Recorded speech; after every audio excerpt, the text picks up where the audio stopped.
وہ اس کے بعد آج تیسرا موقع ہے کہ یہ ایسی بحث فلسطین کے مسئلے کے اوپر یہ بات اب فلسطین کے لیے کھل کر جنرل اسمبلی میں ہوگی. اب خطرہ یہ ہے کہ بھئی ہمارے جو مسلمان ممالک ہیں جو امریکہ کے پٹھو تصور کیے جاتے ہیں وہ اس موقع کو کھو نہ دیں. یہ وہ وقت آ گیا ہے جس کے اندر دوبارہ جو جس زمانے 47 کے 48 میں جب اسرائیل کو بن رہا تھا جو پاکستان نے کردار ادا کیا تھا اس وقت مسلم دنیا بہت کمزور تھی. آج مسلم دنیا جو ہے وہ اسٹرانگ ہے, ان کی آواز بھی اسٹرانگ ہے اور وہ ان کے اندر وہ صلاحیت نہیں ہے کہ وہ انٹرنیشنل لیول کے اوپر انٹرنیشنل ڈیسک کے اوپر جا کر کھل کر بات کر سکیں, یہ لوگوں کو اپنے ہم نوا بنا سکیں. اس کے لیے لازمی ان کو پاکستان کی ضرورت پڑتی ہے اور یہ پاکستان کے لیے بھی اب ایک دوبارہ امتحان ہے کہ جیسا انہوں نے 48 میں کیا تھا آج پھر ایک فلسطین کے لیے مدد کر سکیں. اس سارے پروسیجر کے اندر جو خطرہ محسوس ہوتا ہے وہ یہی ہوتا ہے کہ مسلمانوں کے پہ آپ اس وقت قیادت نہیں ہے جو اس ٹرمپ جیسے بندے کو رام کر سکے. ٹرمپ یا اسرائیل یا ان کے جو دو چار حمایتی اس وقت دنیا میں 10 کے قریب موجود ہیں ان کو قائل کر کے تو فلسطین کو کی ریاست جو ہے اس کا وجود جو ہے اس دنیا میں آ جائے, سامنے آ جائے. تو اسرائیل بھی اس کی مخالفت کرے گا اور ٹرمپ صاحب بھی جو ہے ان کی کوشش یہی ہوگی کہ اس وقت فلسطین کی ریاست نہ بن سکے.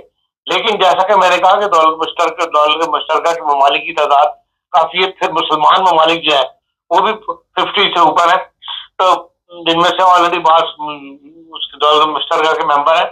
اس لحاظ سے 142 آدمی 150 بندوں کا 193 ممالک میں سے فلسطین کی ریاست کو تسلیم کرنے سے فلسطین کی ریاست کا وجود عمل میں آ جائے گا.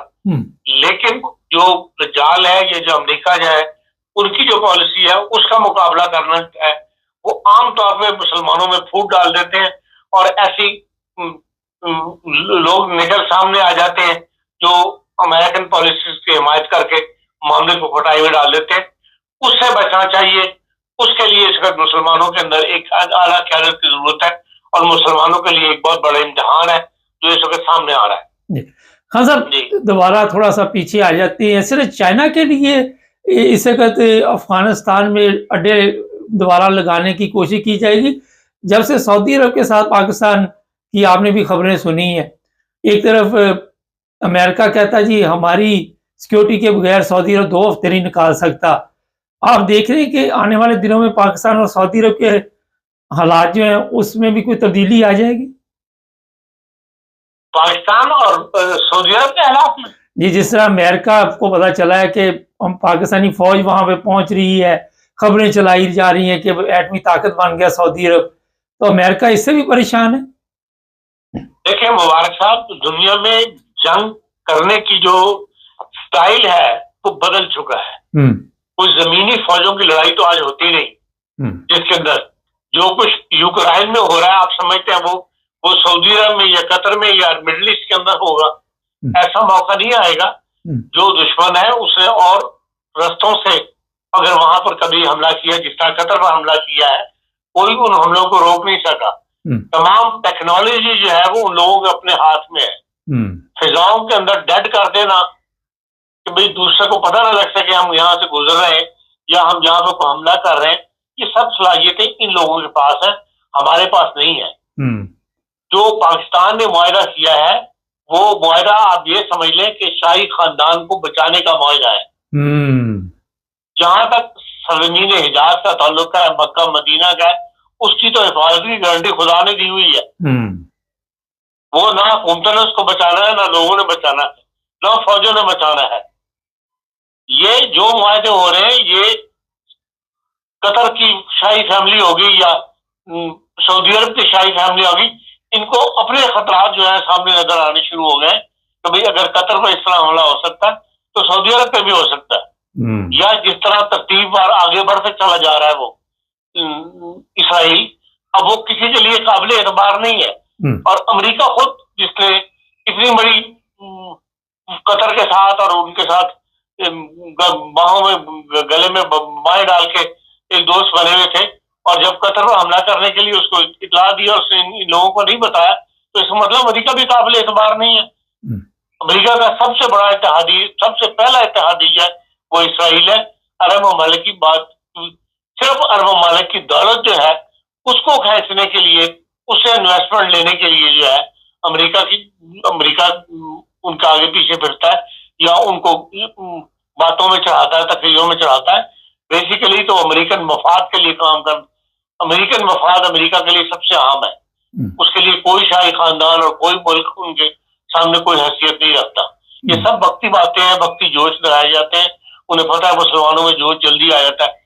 ایک مطلب سعودی عرب کے ساتھ کیا معاہدہ کیا پاکستان نے، جس کی تفصیل ابھی تک کوئی سامنے نہیں آئی، لیکن آپ دیکھ لیں جو کچھ ٹیلی ویژن کے اوپر بتایا جا رہا ہے، جو کچھ کیا سرائیاں کی جا رہی ہیں، جو نتیجے نکالے جا رہے ہیں، جبکہ صاف نظر آ رہا ہے دیکھنے والوں کو کہ اصل معاہدہ صرف یہ ہے کہ شاہی خاندان کو اپنی فکر پڑ گئی ہے اور اس سے بچانے کے لیے اس قسم کے معاہدے کیے جا رہے ہیں۔ یہ بڑی زبردست آپ نے بات بتائی۔ لوگ، ہمارے لوگ جس طرح جذباتی، پاکستانی تو ایسے خوشی منا رہے ہیں جیسے سب نے سعودی عرب چلے جانا۔ آپ کی آواز کلیئر نہیں آ رہی۔ میں نے کہا پاکستانی تو ایسے خوشی منا رہے ہیں جیسے سب نے اب سعودی عرب کی نیشنلٹی لے لینی ہے۔ کیا سائیاں اور اسی طرح سے اپنے اپنے نتیجے نکالے جا رہے ہیں اور سب کیا سائیوں پر مبنی ہے۔ جب تک حقیقت سامنے نہیں آتی ان معاہدوں کی پتہ نہیں لگتا۔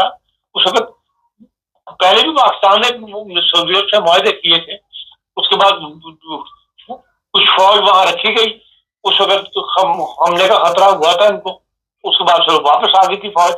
لیکن یہ کہ بھائی کوئی ایسا معاہدہ کہ بھائی امریکہ سے پاکستان بچا لے گا سعودی عرب کو، اگر امریکہ بگڑ گیا یا بڑی طاقتیں اگر بگڑ گئی تو ان سے پاکستان بچا لے گا، یہ ناممکن ہے۔ پاکستان خود ٹیکنالوجی کے لیے آج بہت سارے جہاز پاکستان کے کھڑے ہوئے ہیں اس لیے کہ امریکن پرزے نہیں مل رہے جو F-15 وغیرہ کے لیے جی۔